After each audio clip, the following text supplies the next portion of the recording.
Hello दोस्तों, नमस्कार दोस्तों, सभी भाइयों बहनों को बहुत बहुत नमस्कार।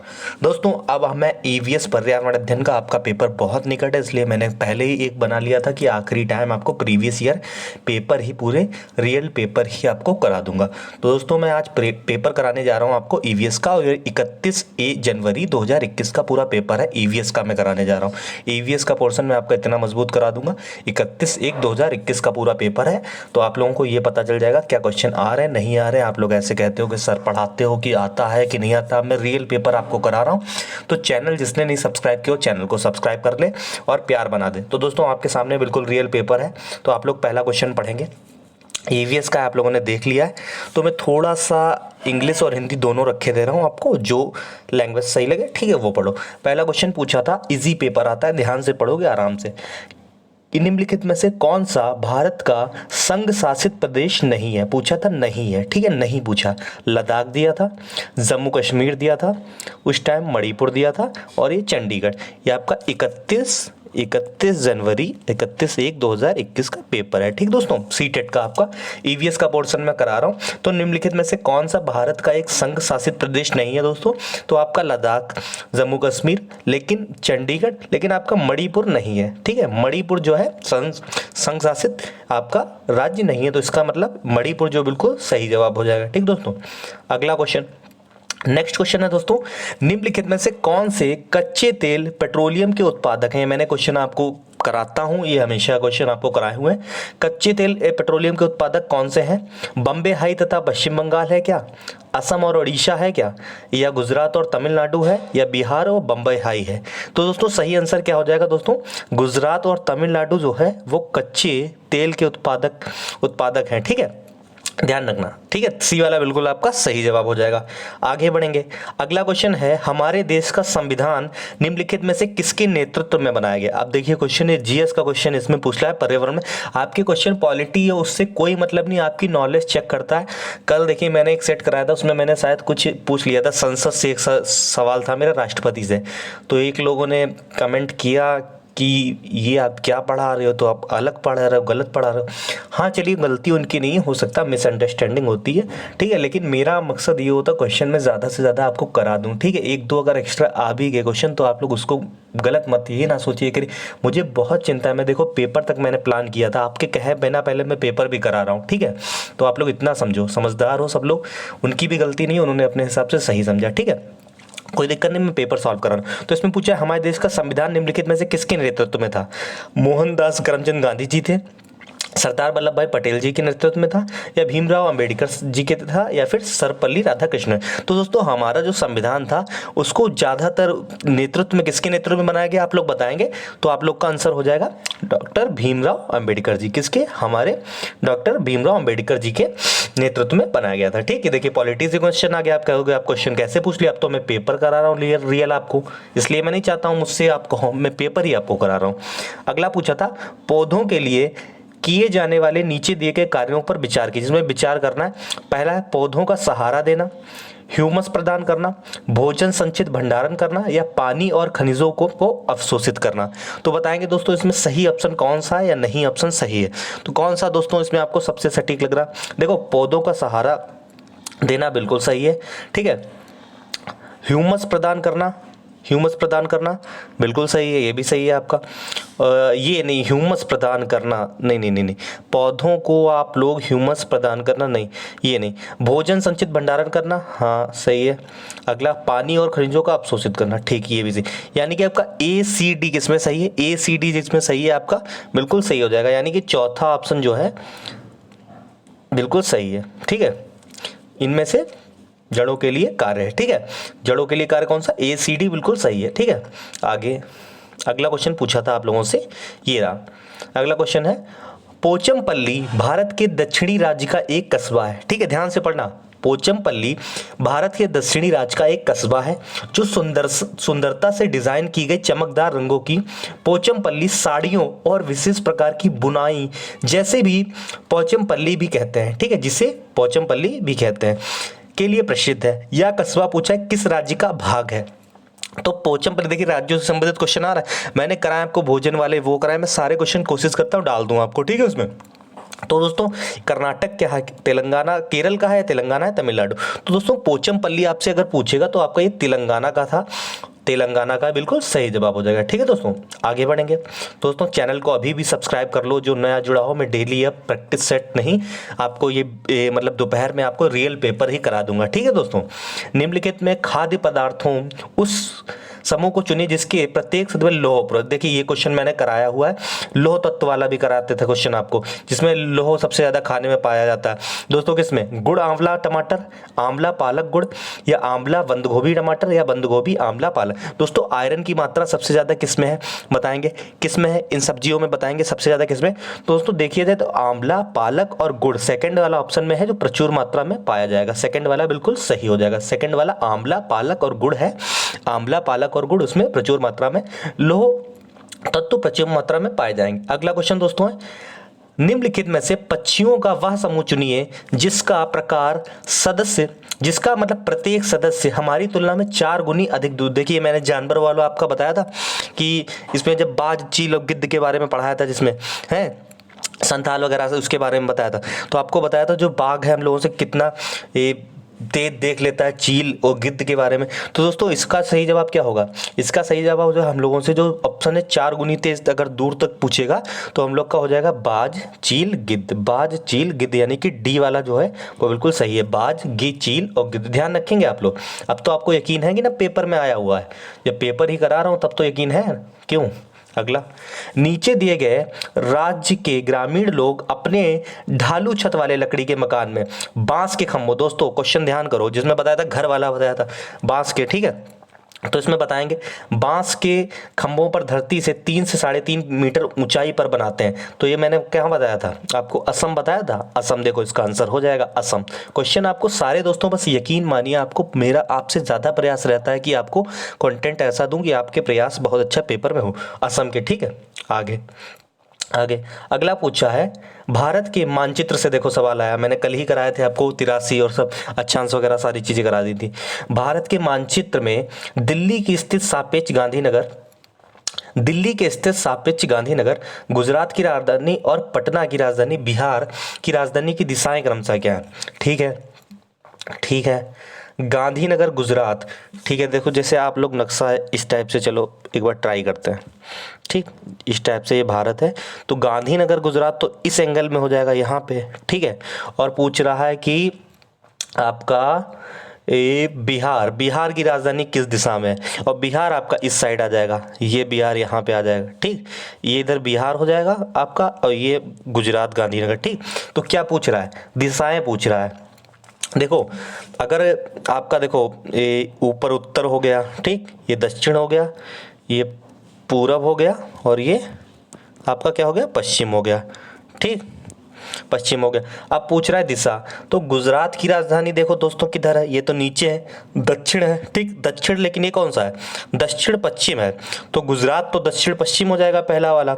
और बिहार आपका किधर है? तो ये भी दक्षिण में नीचे है इधर, और लेकिन ये पूरब है, ये नहीं, ये पूरब है, मतलब कि तो ये वाला ऑप्शन तो होगा नहीं, ये वाला ऑप्शन तो होगा नहीं। दक्षिण पश्चिम तो सही है, दक्षिण पूरब आ रहा है, तो दक्षिण पूरब किस में है? ए बी सी, हाँ बी वाले में है, तो बी वाला बिल्कुल सही है, दक्षिण पश्चिम और दक्षिण पूरब, दक्षिण पश्चिम और दक्षिण पूरब, बिल्कुल बी वाला बिल्कुल सटीक है, सही है, ठीक है, बी वाला बिल्कुल सही है। समझ गए? बस कुछ नहीं, आप लोग को दिशा मालूम है, बाकी निकाल लोगे आप, ठीक है। अगर कोई मुझसे गलती हो जाए जल्दबाजी में तो उसके लिए क्षमा चाहूंगा, ठीक है, कमेंट बॉक्स में आप कह सकते हो। निम्नलिखित में से पूछ रहा है किसमें मटर के पौधे के साथ प्रयोग किए थे? ये भी देखो क्वेश्चन, रिपीटेड क्वेश्चन, कितनी बार, सीधे इसमें और कुछ मत पढ़ो आगे। ये पूछ रहा है मटर के पौधे के साथ किसने बहुत बार प्रयोग किया था? दोस्तों मेंडल, मेंडल, मेंडल नाम आपको कितना रटाया गया है कि मेंडल ने आपको कितनी बार मटर के पौधे पर प्रयोग किया था, ठीक है। मटर के पौधे पर प्रयोग किसने किया था? मेंडल, ध्यान रखेंगे। आगे एम.एस. स्वामीनाथन का देखिए नाम दिया गया है, हरित क्रांति के लिए भारत में कहे जाते हैं, ठीक है। आगे दोस्तों ये क्लास इतनी शेयर कर दो, इतनी शेयर कर दो कि मैं डेली आपको, अगर ये इस पे कमेंट और शेयर और लाइक अच्छे से होंगे तभी मेरी देखो हिम्मत होगी कि मैं कंटिन्यू करूं, पेपर आपको कराऊं। मैं इतनी मेहनत कर रहा हूं तो कम से कम आप थोड़ा तो प्यार करो, कमेंट बॉक्स में कमेंट करो कि इसे कंटिन्यू रखें कि ना रखें। आप लोग कहोगे तभी कंटिन्यू रहेगी, वरना मुझे क्या, मैं तो सेट आपको करा ही रहा हूँ, प्रैक्टिस सेट कराऊंगा, लेकिन मैं पेपर में मेहनत कर रहा हूँ। तो आप लोग इस पर कमेंट करो, ज़्यादा से ज़्यादा इस पर लाइक, व्यू, सारी चीज़ें होनी चाहिए, ठीक है। क्वेश्चन है, निम्नलिखित में से कौन सा एनसीएफ 2005, एनसीएफ पूछ लिया दोस्तों, इसके भी क्वेश्चन मैंने 2005 के आपको कराए अनुसार ईवीएस पाठ्यक्रम में सुझाए गए 6 विषयों में से एक है। ये जो पूछ रहा है ईवीएस के जो पाठ्यक्रम है आपका सिलेबस है उसके अकॉर्डिंग जो सजेस्ट किए गए थे उसके 6 थीम्स कौन से हैं, ठीक है, विषय बताओ, उसमें बताओ कौन सा है। तो 71 नंबर का आंसर आप बताओ क्या हो जाएगा। देखो, पदार्थ है क्या, प्राकृतिक संसाधन है, चीज़ें जो हमें बनाते हैं और करते हैं, या चीज़ें कैसे काम करती हैं। तो कौन सा दोस्तों पाठ्यक्रम इसमें है। तो दोस्तों ये जो आपका चीज़ें जो हम बनाते हैं और करते हैं ये वाला आपका पाठ्यक्रम में शामिल है, ठीक है। चीज़ें जो हम बनाते हैं और करते हैं ये पाठ्यक्रम में शामिल है। आगे है, आपको बताना है उपाख्यान अभिलेखों में क्या नहीं दर्ज करना चाहिए, ठीक है। ये आपकी जानते हो पेडागॉगी भी आती है तो उससे क्वेश्चन नहीं है, आप लोग आराम से अपने आप कर सकते हो, ठीक है। मुख्य रूप से समस्याग्रस्त स्थितियों में पहचान करना, निर्णय वाले कथनों को लिखना, या फिर मजबूरियों और कमजोरियों की पहचान करना, या फिर बच्चे की रुचियां और संबंध आदि की पहचान करना। इसमें तो आप लोग माहिर ही हो, ठीक है, तो इसमें बताएंगे कौन सा सही है। मुख्य रूप से समस्याग्रस्त स्थितियों की पहचान करना, ठीक है, बिल्कुल सही। निर्णय वाले कथनों को लिखना, हाँ, तो आपका ये भी सही है। मजबूतियों और कमजोरियों की पहचान करना, नहीं, कोई जरूरत नहीं। बच्चे की रुचियों और संबंधों आदि की पहचान करना, अभिलेखों में दर्ज करने का के लिए कोई जरूरत नहीं। तो ए भी जिसमें है बिल्कुल सही, ए भी बिल्कुल सही है, ठीक है दोस्तों। आगे बढ़ेंगे, अगला है, आप एक एकीकृत ईवीएस कक्षा में के लिए कैसे योजना बनाएंगे। ईवीएस कक्षा के लिए आप लोग कैसे योजना बनाएंगे, बताएंगे आप लोग। एक पाठ में 2 या 2 से अधिक विषयों को मिलाएंगे, ठीक। अलग योजनाओं के सभी विषयों को अलग करेंगे। विज्ञान और सामाजिक विज्ञान के लिए अलग अध्यापकों को प्रबंध करेंगे और पर्यावरण विज्ञान के लिए अलग अध्यापक का प्रबंध करेंगे। नहीं, इसमें आप लोग एक पाठ में 2 या अधिक विषयों के क्षेत्रों को मिलाएंगे। ये वाला बिल्कुल सही आपका आयोग ने आंसर माना था, ठीक है दोस्तों। आयोग ने जो आंसर माने, कुछ ऐसे आंसर हैं जिन पे कंफ्यूजन है, लेकिन आयोग ने जो माने वो मैं आपको बताऊंगा, ठीक है।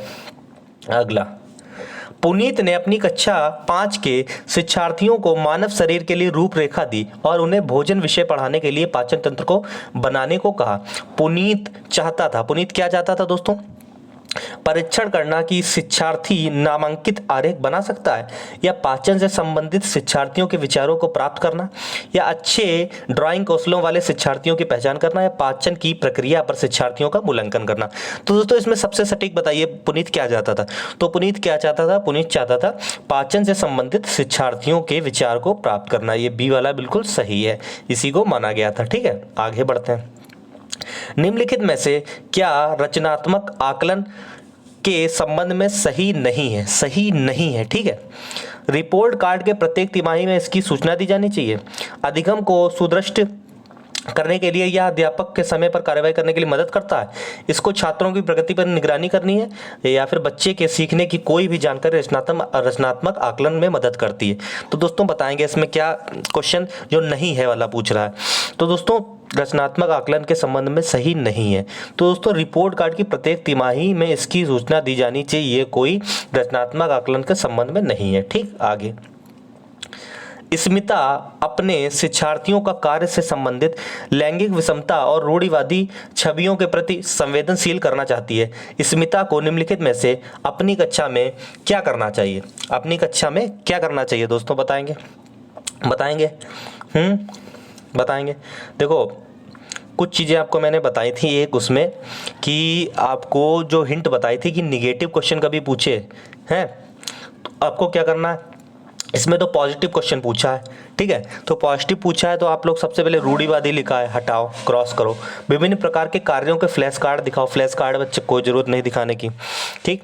केवल लड़कों के प्रति कक्षा को साफ करने, केवल लिखा है, काटो खटाक से। मैंने क्या नियम बताया था वो अभी भी जिसने नहीं देखी टैग वर्ड वाली देख लो जाके, आधे ज्यादा क्वेश्चन देखो सॉल्व हो रहे हैं। एक छात्र पर 3 हो गए, चौथा बच्चा, चौथा टिक मारो, बिल्कुल सही है, चौथा वाला बिल्कुल सही। देखो रूढ़िवादी गलत है, निगेटिव वर्ड काट दो। विभिन्न कार्यों के पर फ्लैश कार्ड, कोई जरूरत नहीं, फ्लैश कार्ड नहीं, बच्चे क्या समझदार, छोटे बच्चों को पढ़ाना। केवल लड़कों को प्रतिदिन केवल लगा, हटाओ, चौथा वाला बिल्कुल सही हो जाएगा आपका, ठीक। ये टैग वर्ड्स का देखो फायदा है। कक्षा 5 के समय आमतौर पर अपना दिया हुआ कक्षा का कार्य नहीं करते हैं। ठीक, मुद्दे का हल करने का सबसे अच्छा उपाय क्या है, इसमें पॉजिटिव पूछा। अच्छा उपाय सबसे ज़्यादा कौन सा है, इसमें देखो उसकी कठिनाइयों का पता लगाने और उसके अनुसार कक्षा कार्य का समायोजित करने के लिए उससे बात करें। किसी बच्चे की उसकी कक्षा में कार्य को पूरा करने में मदद करें। माता पिता से बात करें और उन्हें सलाह दें। उसे वैकल्पिक और आसान गृह कार्य दें। ठीक है, बताएंगे दोस्तों इसमें कौन सा चीज। देखो इसमें उपाय हो सकता है, पहले तो वैकल्पिक वाला हटाओ, कोई जरूरत नहीं बच्चे को, माता पिता से आपको बात नहीं करनी, बच्चे को खुद हैंडल करना है। ठीक, और किसी दूसरे बच्चे को उसकी कक्षा में कार्य को दूसरे बच्चे को आप लगाओगे तो वो बच्चा अपना कब कैसे करेगा, पहला वाला सही हो जाएगा, टिक मारो, ऐसे सीखो। वो टैग वर्ड्स में मैंने जो सिखाया वो वर्ड्स रट लो बस। आगे, मुस्कान ने परिवहन में डीजल वाहनों का उपयोग निषिद्ध होना चाहिए। मुस्कान ने परिवहन में डीजल वाहनों का उपयोग निषिद्ध होना चाहिए विषय का एक वाद विवाद का आयोजन किया। मुस्कान के द्वारा इस विषय पर कक्षा में वाद विवाद के आयोजन का क्या उद्देश्य है। लो भैया उद्देश्य बताओ इसमें क्या है, चारों ऑप्शन पढ़ो ध्यान से। वह पूरी तरह से परिवहन में डीजल वाहनों पर प्रतिबंध लगाने के लिए आवश्यकता छात्रों को संवेदनशील बनाना चाहती है। यह छात्रों के विचार को से जानने और उन्हें सही करने की मदद करेगा। या वह आधुनिक वाहनों के उपयोग के लाभों और छात्रों को संवेदनशील बनाना चाहती है। या इस मुद्दे पर छात्रों की को कई दृष्टिकोणों यह इस मुद्दे पर छात्रों को कई दृष्टिकोणों की सराहना करने में मदद करनी चाहती है। तो दोस्तों सबसे अगर बेस्ट तरीका आपका देखा जाए तो आपका इसमें क्या हो जाएगा बताएंगे। तो ये चौथा वाला ही आप लोग जरा ध्यान से पढ़ो, चौथा वाले को जरा ध्यान से पढ़ो, चौथे वाले को ध्यान से पढ़ो, बिल्कुल सही आंसर अपने आप मिल जाए। चौथा वाला देखो सब सही इसमें लग रहे हैं, लेकिन सबसे बेहतरीन अगर देखा जाए तो यह इस मुद्दे पर छात्रों को कई दृष्टिकोणों की सराहना करने में मदद करता है। तो ये देख लो कितना परफेक्ट आंसर, तो यही बिल्कुल सही हो जाएगा। आगे अगला क्वेश्चन है, ईवीएस में मानचित्र कौशल लैंडस्केप खींचने के कौशल को विकसित करता है। बताइए। अगला, पूर्वानुमान और गणना के कौशल को विकसित करता है, या रिकॉर्डिंग कौशल को विकसित करता है, या स्थानों की सापेक्ष स्थिति को समझ को विकसित करता है। बताएंगे दोस्तों।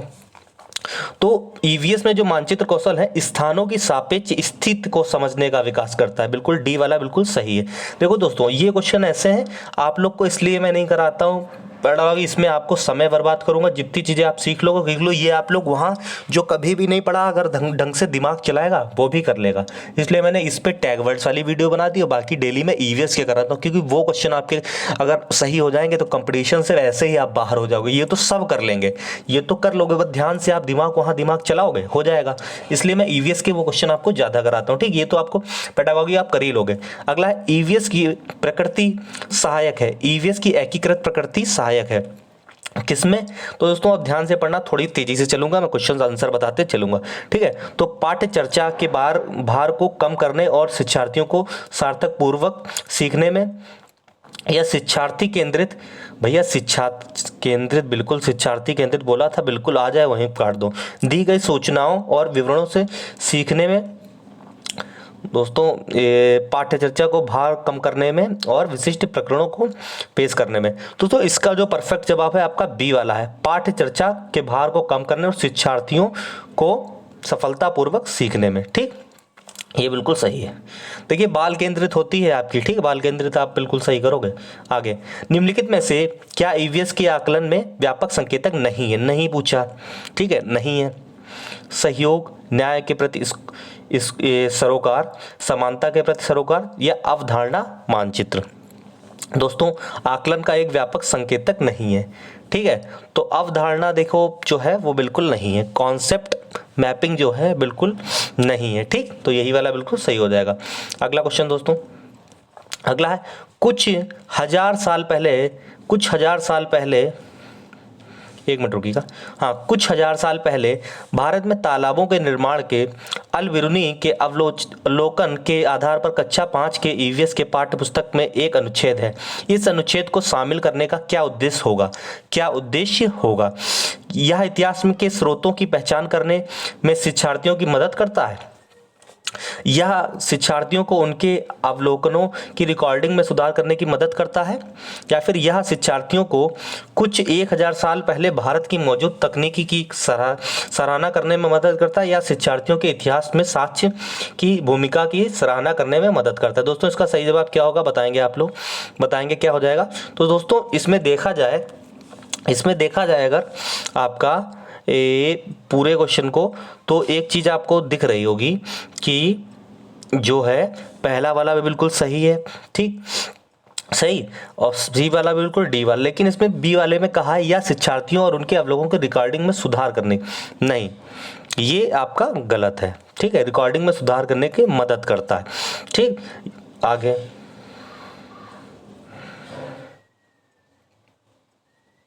83 नंबर आपका क्वेश्चन आ गया, ये रहा।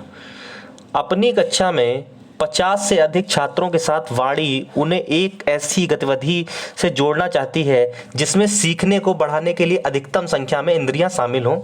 निम्न में से कौन सा क्रियाकलाप उपरोक्त कार्य के लिए ठीक होगा? कौन सा ठीक होगा? तो दोस्तों, कौशलों में प्रदर्शन के लिए समुदाय में संदर्भ व्यक्तियों को आमंत्रित करना, समूह चर्चा का प्रोत्साहन करना, या उचित AB साधन के लिए स्मार्ट कक्षा का प्रयोग करना, या फिर नज़दीक के स्थान के लिए क्षेत्र भ्रमण का आयोजित करना। दोस्तों, सबसे बेस्ट है ये आपका नज़दीक के स्थानों के लिए, क्योंकि बच्चा समाज से सीखता है, इसलिए सामाजिक आपको गतिविधि करनी है। ठीक है, तो नज़दीक के स्थान के लिए क्षेत्र भ्रमण का आयोजन करना, ये सबसे बेस्ट है। आगे, इकरा अपने शिक्षार्थियों को ईवीएस में समाचार पत्रों और पत्रिकाओं को पढ़ने में क्यों प्रोत्साहित करती है? ये मनोरंजन संसाधन उपलब्ध करता है, ये शिक्षार्थियों को उनके अपने संसार से जुड़ने में सहायता करता है, ये शिक्षार्थियों को स्वतंत्र बनाने में, या ये शिक्षार्थियों को प्रतिस्पर्धी बनाते हैं। तो दोस्तों, बताएंगे सही जवाब क्या हो जाएगा? बताएंगे आप लोग? तो आप लोग सबसे बेस्ट है, प्रोत्साहित करती है ये शिक्षार्थियों को उनके अपने संसार से जुड़ने में सहायता। दोस्तों, ये थोड़े बड़े क्वेश्चन होते हैं, ये आप लोग वहाँ आराम से कर लोगे, तो बोर बिल्कुल मत होना इसमें। ठीक है, लेकिन एक बार आप पढ़ लो अंतिम टाइम, बस। ठीक, प्रीवियस ये कॉन्फिडेंस बढ़ेगा बस, और बाकी ये अपने आप कर लोगे। मैं बता रहा हूँ कि यहाँ पे कैसे भी लगे, कंप्यूटर बैठोगे, दिमाग चलेगा, आराम से हो जाएंगे। ठीक, ये तो वहाँ पढ़ के समझ जाओगे चारों में से कौन से हैं। बाकी मैं टैग वर्ड्स की एक वीडियो और बना दूंगा, उन्हें रट लो बस, आपके गलत नहीं होंगे। पर्यावरण अध्ययन में प्रश्न करने को एक युक्ति के रूप में उपयोग किया जाता है। ठीक, कौन सा?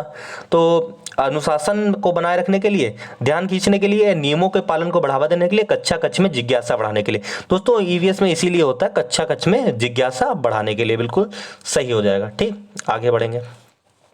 पूछा गया, नीचे दिए गए कौन से राज्य में तोरांग का अर्थ है जंगल? तो तोरांग का अर्थ है दोस्तों जंगल, वो कहाँ है आपका? तो झारखंड में बोलते हैं, झारखंड को में तोरांग का अर्थ है जंगल। ठीक, तोरांग वहाँ बोलते हैं लोग। अगला, ये दोस्तों आपका क्वेश्चन जो है थोड़ा रीजनिंग टाइप का है, बस इसमें दिशा वाला है। आपको मकान की दिशा दे दी गई है और बता दिया गया कि 125 मीटर दूर है, मतलब रीजनिंग का है आपका, डिस्टेंस वाला। ठीक है, तो आप लोग ये कर लोगे अपने आप। ठीक, आराम से अच्छे से देख लो, इसके स्क्रीनशॉट ले लो, फिर आराम से बैठ के सॉल्व करना। एक दो क्वेश्चन आते हैं, आप लोग कर लोगे। ठीक, रीजनिंग टाइप का क्वेश्चन है आपका। ठीक, तो मैं इसका आपको आंसर बता दे रहा हूँ। 87 का आपको ये आंसर आपको तीसरा वाला बिल्कुल सही होगा। 100 मीटर ठीक पश्चिमी, 100 मीटर आपका ठीक पश्चिमी हो जाएगा। ठीक, ठीक है। आगे ये वाला आपका, ये भी देखिए आपका, ये औसत स्पीड से पूछा गया। इसका भी आपको औसत स्पीड का आपको क्या करना है, बस फार्मूला लगा लेना है। अगर आपको फार्मूला ना आता हो तो फार्मूला देखो मैं बता दे रहा हूँ। औसत एवरेज वाला पूछेगा तो आप लोग 2xy और प्लस x प्लस वाई करके फार्मूला निकाल दोगे, और ऊपर जो पूछेगा वो कर दोगे। ठीक है, और इसका आंसर भी मैं बता दे रहा हूँ। 88 वाले में आपका जो आंसर है, 88 वाले में आपका आंसर जो आएगा वो ये 2 मतलब कि यानी कि 38.5 किलोमीटर आएगा। ठीक, ये भी आप कर लोगे। ये मैं आगे बढ़ता हूँ, ये क्वेश्चन आपको करा दे रहा हूँ बस। 2 और 90 क्वेश्चन, मतलब कि 30 क्वेश्चन आते हैं। नीचे दिए गए कौन सा कथन मधुमक्खियों और छत्तों के विषय में सही नहीं है? प्रत्येक छत्ते में एक रानी मक्खी होती, बिल्कुल सही है। नर मक्खियों छत्तों के लिए अत्यंत महत्वपूर्ण होती हैं। और छत्ते में बहुत सारी काम करने वाली मक्खियाँ होती हैं, हाँ होती। छत्ते में केवल कुछ नर मक्खियाँ होती हैं, नहीं। ठीक, मतलब ये भी सही। तो दोस्तों इसमें पूछ रहा है विषय में नहीं है, तो ये वाला नहीं है, बी वाला नहीं है। नर मक्खियाँ छतों के लिए अत्यंत महत्वपूर्ण होती है, ऐसा कुछ नहीं जरूरी है। अगला दोस्तों, ये लास्ट लास्ट क्वेश्चन है आपके पेपर का। आज हम मिर्ची के बिना भोजन की कल्पना भी नहीं कर सकते, इसे व्यापारी हमें देश में लाए थे। मतलब पूछ रहा है मिर्ची किस देश से आया था। दोस्तों मिर्ची है जो आपका, ये दक्षिणी अमेरिका से, दक्षिणी अमेरिका। जैसे काजू पूछ लेता है, काजू पूछ ले आपसे, ये पूछा वो सवाल है। तो काजू किसका है, तो काजू आप लोगों का, किसको आप लोग को, पुर्तगाली, ध्यान रखना है, पुर्तगाली। ठीक, पुर्तगाली। तम्बाकू कौन लाया, पुर्तगाली थे। ठीक, मशीन कौन लाया, पुर्तगाली है। प्रिंटिंग प्रेस, काफ़ी चीज़ें हैं। ठीक, तो दोस्तों ये आप देखो, क्लास आपको कंटिन्यू अगर चाहिए, बोरियत थोड़ी लगेगी लास्ट के क्वेश्चन में, लेकिन आप लोग को मेहनत नहीं हारनी, क्योंकि ये बाद में पछताओगे। कुछ दिन की पढ़ाई है, कर लो। आरडब्ल्यू स्टडी पॉइंट सब्सक्राइब कर लो, डेली आपको इस क्लास मिलेगा, पेपर मिलेगा, कमेंट जरूर कर देना। ठीक है दोस्तों, धन्यवाद। जय हिंद, जय भारत।